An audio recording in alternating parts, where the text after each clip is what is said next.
Let's get it.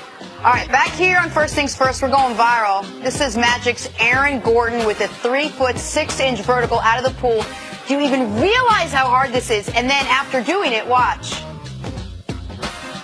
Boom. Okay, I don't really care about the shot. Come on. But 3'6", so that's a 42-inch vertical with the drag of the water on you? Yeah, with gravity working against you. Yeah, we used to do this exercise working It out is with one of so my trainers. hard. It is very, very hard. That's remarkable, man. When you guys would do it, I would imagine lower, like 42 inches like that. I understand he's bending his knees, so it's not like a true vertical. But man, I think that is more impressive than maybe it looks. Like if you have any idea. Like jumping over something. That's crazy, man. Yes, absolutely.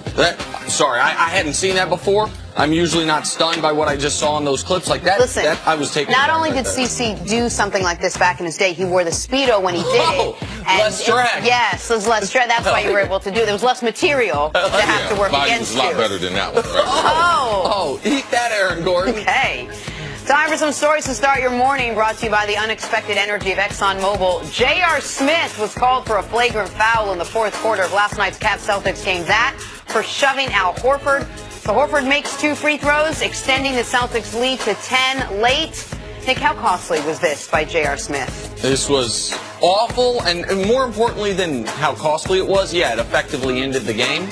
It was a dangerous, dirty play by a guy who has to know better, and a guy who had somewhat recovered his reputation as far as being a dirty player after throwing some brutal elbows and some reverse roundhouse haymakers against Boston in the playoffs years ago when he was with the Knicks. This is a brutal play by J.R. I don't think it's a brutal play. I think Al Horford did a little bit of acting. It is not the best play. Now, it can be dangerous being in the air, but when a guy is falling face down, a world-class athlete, there was no chance of him hurting himself. So there was some drama. All right, it was an edgy play. It is in the playoffs, but there was no chance that he was going to get hurt. All right, to the NBA lottery now. The Phoenix Suns were awarded the #1 overall pick in the NBA draft. They had, what, Nick, a 25% chance? They had the best chance of any team, yep. It'll be the first time the Suns picked first in their franchise history. All right, Nick Wright, who should the Suns take at #1 overall? I understand there's going to be a lot of noise surrounding DeAndre Ayton. He played in their backyard. I get it.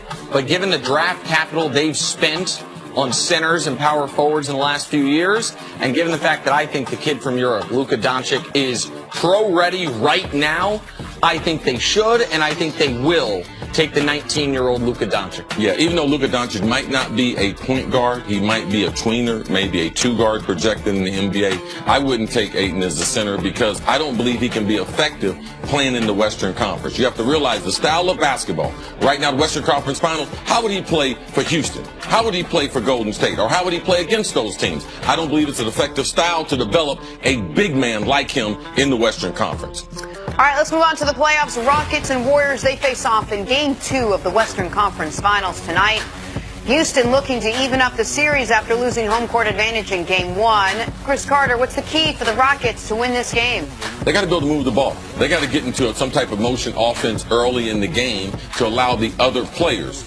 James Harden's got to be able to set the table for the other players so that they get some type of flow of the game before it gets crunch time. You don't want guys not to have a feel before you get into the fourth quarter. Listen, you've got to do what you did against Steph Curry, but I would argue you need to do it earlier as far as trying to get him involved in the pick and roll defensively, get him in foul trouble. They did that in the second half. They drew 5 fouls on him. They weren't doing that in the first half. And on offense, I agree with Chris entirely. You have to give your team more assist opportunities. I know they're an ISO-based team. They were an ISO-based team on steroids in Game 1, and that cost them in the second half of that game. All right, finally to the NFL now.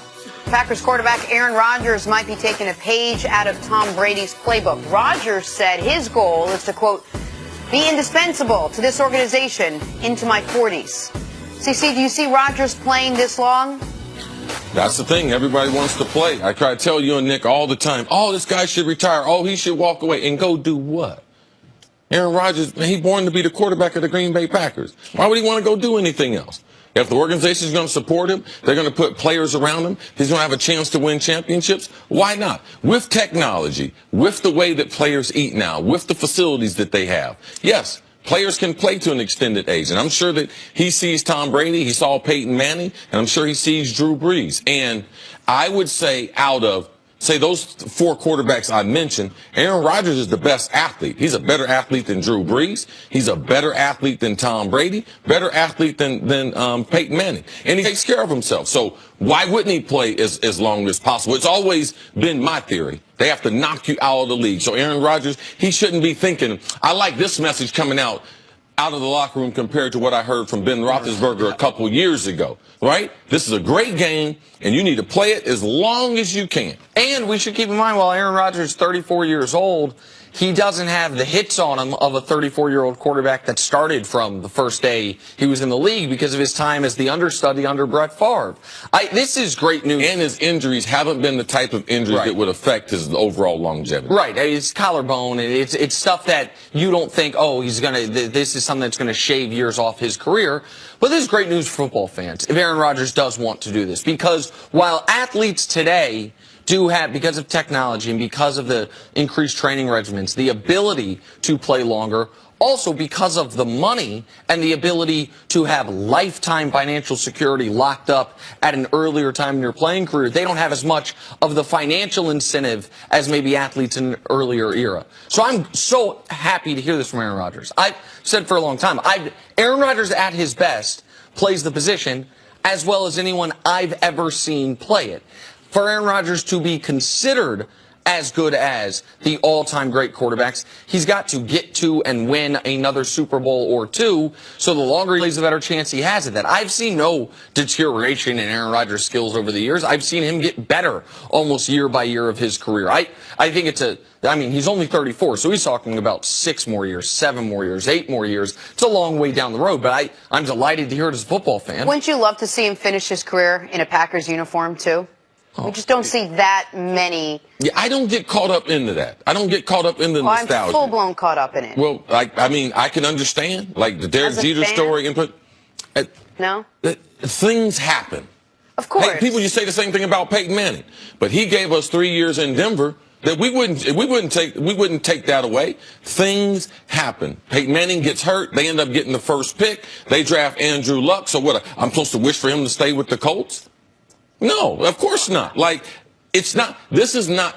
We're not in an era where guys are going to play from one team their whole career. That's why it's just so rare. That's why you want to see Tom Brady finish with the Patriots, and you kind of want to see Aaron Rodgers grew up in the Packers organization, finish up with the Packers. As a fan, no. Do you? Well, listen, if I were a Packers fan, I certainly would. Well, I understand the idea that there are times where, like Akeem Olajuwon with the Toronto Raptors never felt right. But that was also because Akeem was so far removed from how good he was.